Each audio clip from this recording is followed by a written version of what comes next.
우리 안보보다 낮은 비핵화마저 진전이 없는데 우리 안보 태세를 선제적으로 허문 치명적인 실책을 했다는 것이 합의서 제가 보는 총평이고요. 두 번째, 군비 통제의 절차와 원칙을 위배해서 군사적 불안정성을 확대했다. 통상 운용적 군비 통제, 그를 통해서 군사적 신뢰가 구축이 되면 구조적 군비 통제. 운용하고 구조는 뭐냐면, 운용은 지금처럼 비행금지구역을 둔다든지 이렇게 운용면에서 군비 통제를 하는 것이고요. 구조 통제는 그냥 여러분들 쉽게 생각하면 군축으로 생각하시면 되겠습니다. 실질적인 양적인 군대를 줄이는 건데요. 이렇게 원칙인데, 사실은 군사적 신뢰 구축도 안 된 상태에서 문재인 정부는 운용적 군비 통제와 구조적 군비 통제를 동시에 한 역사상 문재인 대통령 말대로 가보지 않은 길을 걷고 있습니다. 군사적 신뢰 구축의 기본은 공격용 무기는 줄이고 상대방이 약속을 지키는지 감시를 확대하는 게 기본인데 이번에 감시를 막음으로써 북한이 약속을 지키는지 여부에 대해서는 전혀 볼 수가 없습니다. 반면 우리는 많은 신문, 언론, 그 다음에 이런 정보가 공개되어 있기 때문에 우리는 이것을 약속을 어길래도 어기기가 굉장히 어려운 국가 시스템이에요. 그래서 결국 북한은 우리가 볼 수밖에 없다. 북한 내부에 공개된 첩보로 북한이 약속을 지키는지 여부는 볼 수 있는 것은 전혀 없다. 그러면 가장 신뢰성 있는 수단이 항공감시인데 이게 차단됐다는 겁니다. 세 번째는 대량 살상무기, 그러니까 핵, 화생방을 제외하고도 북한의 재래식 무기는 재래식 전력은 우리보다 2~3배 많습니다. 이것을 상쇄하는 게 한국군의 질적 우위의 전투력인데 그 핵심이 정찰을 감시하는 거하고 정밀 타격 능력인데 이것이 완전히 손발이 묶였습니다. 특히 NLL 한강 하구까지 내줌으로써 감시도 못하는 가운데 그들이 무슨 짓을 하는지도 모르는 가운데 감시를 불가능하게 함으로써 수도권은 바로 직접적인 위험에 노출될 수밖에 없습니다. 그냥 끝으로 지금까지 남북한의 모든 무력 충돌은 완충장치, 완충공간 같은 완충장치가 없어서가 아니라 북의 계획적인 도발입니다. 그러니까 북한이 정전협정을 준수하고 DMZ와 NLL을 준수했다면 단 한 건도 충돌이 없었을 겁니다. 이것을 마치 양비론으로 비하를 시켜 이 문제점을 호도를 하고 있는 것이 문제입니다. 두 번째 이제 NLL 양보 논란인데요. 요건 뒤에 또 해병대 장성님이 또 말씀하실 거기 때문에 저는 핵심만 이야기하겠습니다. 하여튼 NLL 무시라이 합의에서 수도권 서측방위 치명적인 공백을 허용했는데요. 세부적인 내용은 뒤에 들으시고 제가 NLL 양보의 결정적인 증거를 말씀드리겠습니다. 이 평양 공동선언이 있고요. 그 부속 군사 분야 합의서가 있고 우리가 놓치고 있는 거 제가 언론에도 제기했는데 언론에 아무도 안 써줘요. 부침 문서가 5개가 있습니다. 여기에 어마어마한 내용들이 들어있어요. 자, 첫 번째 동그라미에 청와대 최종건 비서관이 언론 브리핑에서 NLL이 북이 인정했다고 하는 근거로 제시한 사망, 이거는 군사 합의서에 있는 사망입니다. 남과 북은 서해 북방 한계선 일대를 평화수역으로 만들어 우발적인 어쩌고 하기 때문에 북방 한계선이란 단어가 들어갔다고 인정했다고 그랬습니다. 그런데 부침사의 1번 항, 평화수역 설정이라는 항의 1번 항을 읽어보겠습니다. 평화수역 범위에 의하면 평화수역 범위는 쌍방의 관할하에 있는 섬들의 지리적 위치, 선박들의 항해 밀도, 고정 항로 등을 고려하여 결정을 하되 구체적인 경계선은 남북 군사 공동회의에서 협의하기로 확정하였다. NLL 중앙분계선을 별도로 하기로 합의서에 사인하고 왔어요. 그래놓고 군사합의서에 북방 한간선 일대를 평화수역으로 만드는 그 구조를 가지고 NLL을 인정했다. 이렇게 거짓말을 하고 있는 겁니다. 그래서 제가 이 부침 문서에 대해서 의원님도 반드시 좀 확인해 주시고 제가 이 전문을 정종섭 의원님이시라고 방금 옆에 심재철 부의장님이 가셨는데 제가 오늘 저기 메일을 다시 보내드리기로 했습니다. 자, 세 번째는 이 NLL에 관련돼서 우리의 합리적인 비판과 정부의 말 같지 않은 변명이 변정법적으로 진화되어 왔습니다. 처음에 이랬습니다. 지상에는 MDL이 기준했는데 해상의 기준이 뭐냐니까 아니 바다에 무슨 기준이 있냐 바다에 어떻게 선을 긋느냐 이렇게 이야기합니다. 그게 말이 되냐 하니까 NLL을 기준했다고 그랬습니다. 최종근 비서관이 아까 이런 이유로 그러니까 또 기자들이 재해봤어요. 그러니까 많이 양보했죠. 다 아시는 얘기죠. 그러니까 Q3입니다. 그러면서 등면적으로 했다. 그 덕면적은 국제해양법에 덕면적으로 경계선 하는 게 없습니다. 덕면적은 없고 그냥 중간선이나 또는 덩그리선을 이용해서 해상 경계를 하는 것이 국제해양법의 기본이고요. 덕면적은 없습니다. 그렇게 또 비판을 하니까요. 네 번째는 이렇게 나옵니다. 이 비판하니까 답을 못하고 갑자기 해안선 길이가 나옵니다. 해안선을 혹시 북한이 많이 양보했고 갑자기 해안선으로 해안포가 문제다. 그러니까 다시 이제 우리가 반론을 제기했죠. 우리한테 위협이 되는 것은 해안포는 넓고 위협이 된 적이 없다. 사군단 황해도 내륙에 있는 북한 사군단의 방사포라든지 지대함 미사일이라든지 지대공 미사일 등이 문제다.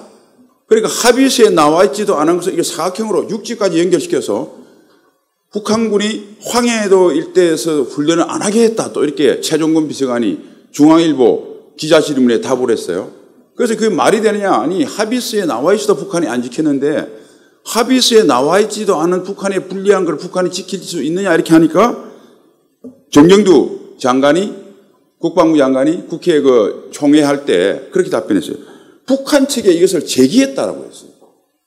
제기한 게 뭡니까? 제기를 했는지 안 했는지 저는 잘 모르겠는데 제기했다 하더라도 북한이 안 받아들인 거죠. 이렇게 거짓말을 하고 있어요. 계속 거짓말을 하고 있어요. 이것을 분명히 우리가 알아야 된다. 그래서 해석은 그겁니다. 정부가 NLL 무실화를 알면서 합의해줬다. 알면서 해줬으니까 여석주 청와대 국방부 정책실장이 기자들 질문하는데 추석 밤상머리라고 하는 실언이 나온 겁니다. 알고 있었던 거예요. NLL을 포기한다는 것은. 두 번, 그럼 후속 합의에 이걸 관철할 가능성이 있느냐? 국방부 장관이 제기를 했다. 이게 관철되겠습니까? 이거 아마도 제기도 안 했을 거예요. 그래서 앞으로 우리가 몰아붙일 때 네 입으로 했기 때문에 반드시 북한 황해도 지역에도 훈련을 못하도록 묶어두는 것을 반드시 합의를 이끌어내고 거기서 합의서에 후속 합의서에 사인이 되고 북한이 이에 대해서 공식 선언을 할 수 있도록 앞으로 만들어라. 안 만들면 너희들이 사기친 것이다. 이렇게 몰아붙여야 된다고 봅니다. 그 다음에 가장 심각한 게 잠깐만요. 세 번째 보시면 요 지도가 없어 그러는데요. 북이 합의한 내용이 정부가 제시한 거 그림이 있지 않습니까? NLL. 그 황해도 포함 안 되고 최초에 이렇게 낸 거. 그게 아닐 가능성도 있고요. 제가 제일 찝찝한 게 그거 보시면 덕적도 있죠. 덕적 제일 밑에. 요 북방부 초도 아닙니까? 다른 데는 그 섬으로 다 연결이 되어 있어요. 연결이 안 된 거 덕적도 이동지역, 동쪽 지역은 연결이 비워놨어요. 이 국방부가 합의한 게 아니고 지들이 그래서 설명한 거거든요. 제가 봐서 찝찝한 게 덕적조 이동이 진짜 합의 때는 직선으로 연결했을 개연성이 있습니다. 이거 연결하면 어디까지 오는지 아세요? 강화도, 김포, 앞까지 완전히 다 뚫리는 거예요. 그렇게 찝찝하니까 요번에 딱 꺾어놨어. 그러니까 다른 거는 섬 옆으로 연결하는데 덕적도가 여기 있으면 덕적도 위로 이렇게 평화수역을 했어요. 요 뒤가 이렇게 네모에 보시면 평화수역에 빠져 있습니다. 이 국방부가 이렇게 설명했는데 실제로 북한한테는 연결해서 줘버리면 강화도까지 다 들어옵니다. 그래서 제가 국민공청회를 해야 된다는 것이 이거 따져봐야 돼요. 지금 이거 연결되어 있으면 한강하고 열려있죠. 덕적조 이동지역이 열려있죠. 여의도 앞바다, 63빌딩 앞바다까지 감시도 못하죠.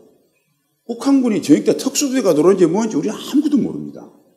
이제 바로 서울까지 들어와요. 무슨 그 DMZ 남방 5km의 문제가 아니고 북한 해상 저격여단이 바로 서울 시내에 들어와요. 강동까지 내려가요. 팔당까지 바로 내려가요.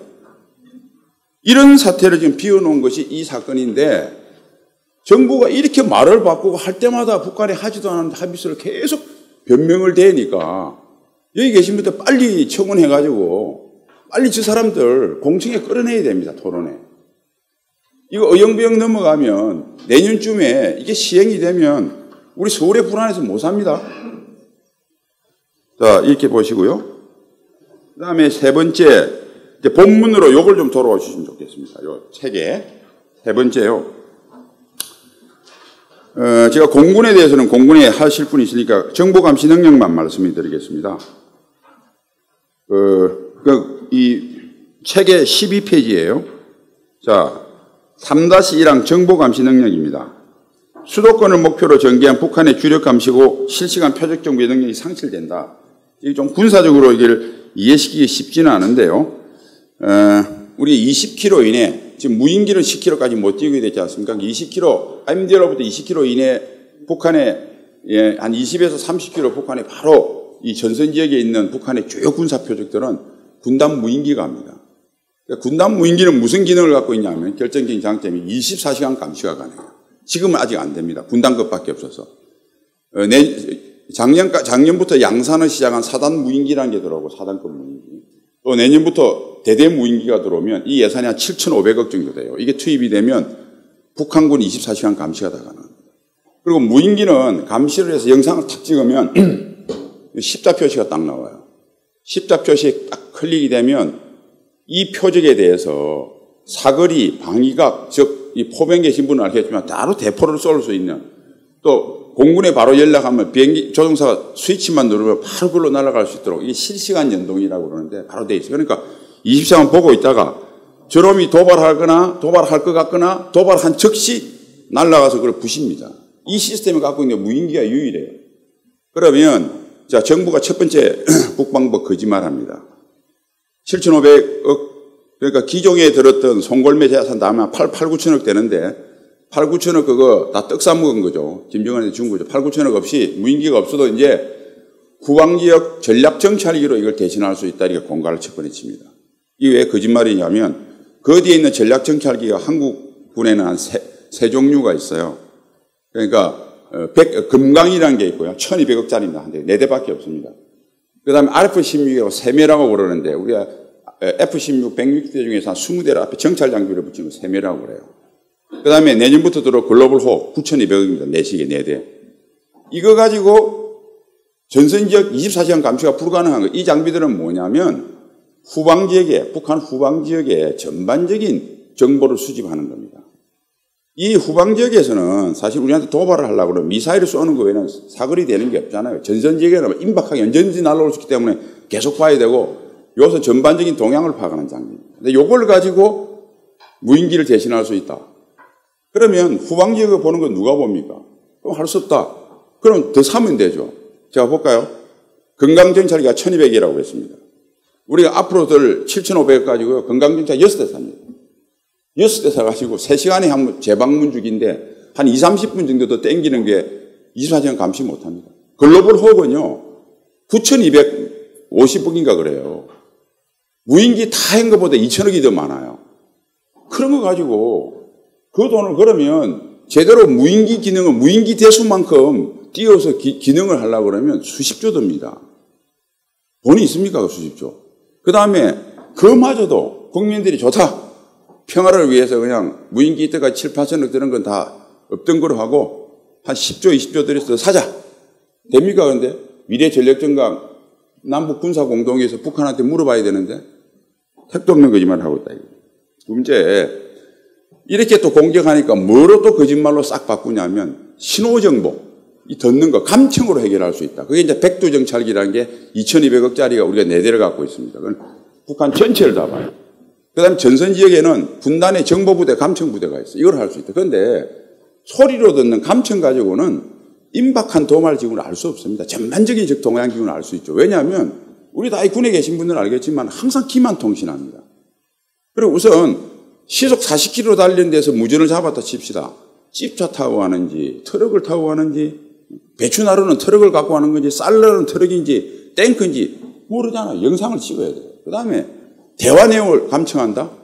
항상 진짜 도발을 하려고 하면 병력 움직이면서 무전은 축구 경기하러 응원하라고 한다고 공갈 칠 거고 또 축구 경기를 실제로 하는데 우리한테 헷갈리게 하려면 훈련하는 것처럼 소위 기만 통신을 엄청나게 해요. 그러니까 이러한 통신은 전반적인 적의 동향을 파악하는 데는 도움이 되지만 임박한 적의 도발 징후를 절대 신호정보로 감청으로 알 수가 없어요. 그리고 감청 그 정보는 아까 말한 표적 정보를 못 줍니다.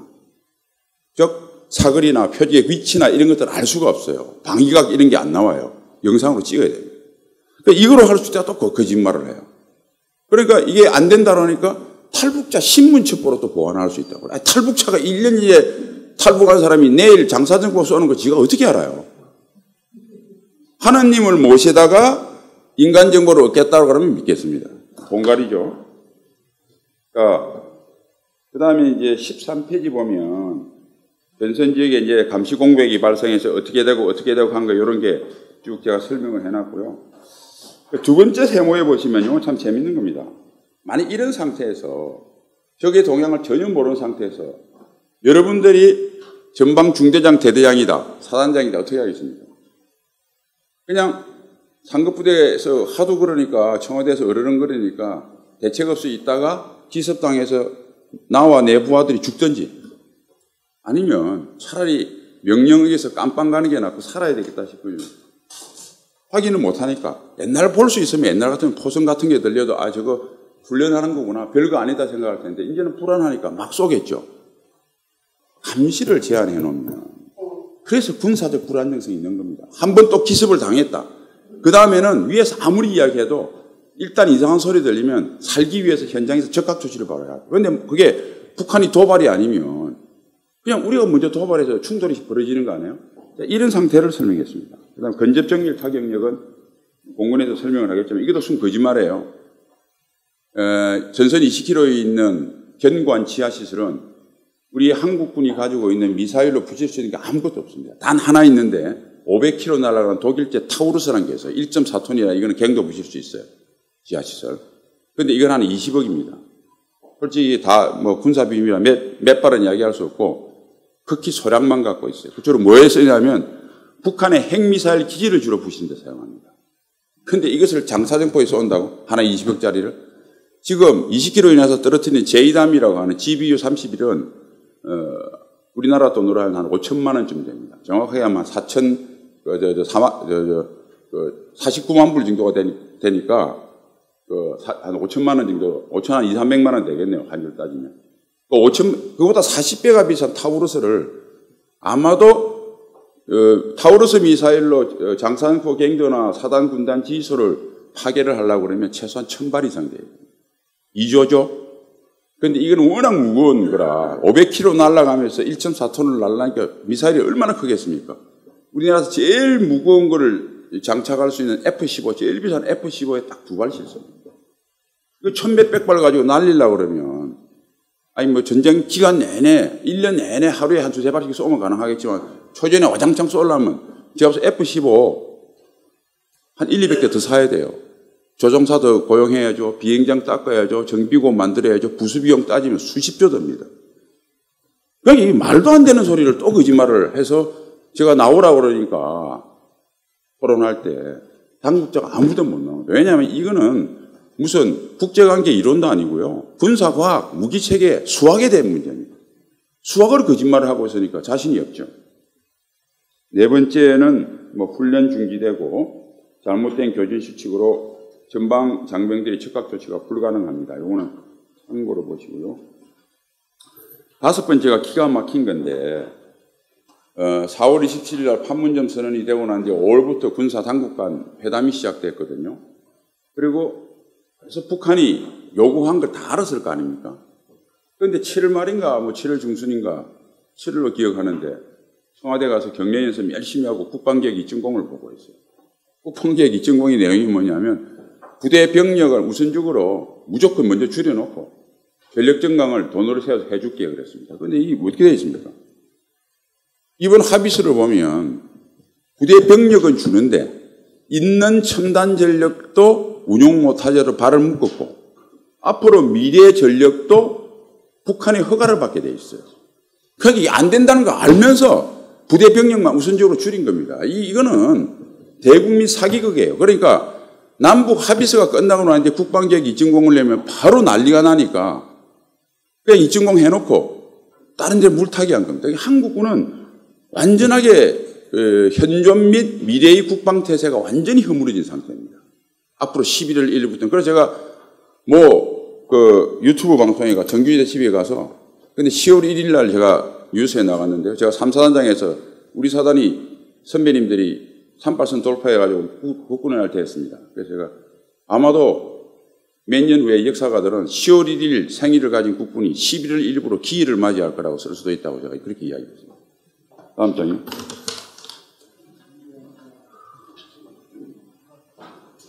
(6번은) 제2세의 GP 철수인데요. 산술적 동수로 했을 때는 우리만 완전히 없어진다 뭐 그런 이야기고 다 아시는 이야기고. 자, 7번째만 제가 말씀드리겠습니다. 지금 한국군 방위력만 낮아진 것 같은데 사실은 아닙니다. 한반도 방위는 한국군이 해야 될 게 있고 미군의 역할이 있습니다. 둘이서 같이 지킵니다. 한 사람이 나 안 지키려고 갔습니다. 그러면 미국은 어떻게 하겠습니까? 혼자서 다 해주든지 가든지 하겠죠. 그런데 이번에 종전선언이 되면 UNC는 벌써 UNC 관할 지역인 DMZ와 NLL이라는 어떤 플랫폼을 통해서 정전 체제를 유지해갖고 주관을 하던 유엔사 기능을 핫바지로 만들었습니다. 그러니까 유엔사, 종전선언까지 하면 유엔사가 제가 봐도 있을래야 있을 수가 없고, 뭐 다 들어서 아시겠지만 아마 좌파들이 기다리고 있다 와락 일어날 거예요. 그러니까 미국은 유엔이라고 하는 법적 테두리, 정당성의 테두리도 없고, 한국군이 한국 방위를 안 하는데 어떻게 한자 지킬까요? 무슨 평택 기지가 어떻고 중국 견제를 하기 위해서 절대 한국을 버리지 않는다는 것은 그건 아닙니다. 미국도 동맹을 소중히 해. 미국이 스스로 지금 아시아하고 제일 먼저 동맹을 맺은 게 태국이거든요. 18세기 초를 알고 있습니다. 그러니까 아직도 유지하고 있습니다. 그런데 필리핀 철수했듯이 당사국이 나가라, 동맹을 깨자고 그러면 미국이 한 번도 노한 적이 없습니다. 할 수가 없는 거죠. 주인이 방 빼라고 그러는데. 그러니까 우리 보수청들이 미국이 어떻게 해줄 거야? 절대 믿지 마십시오.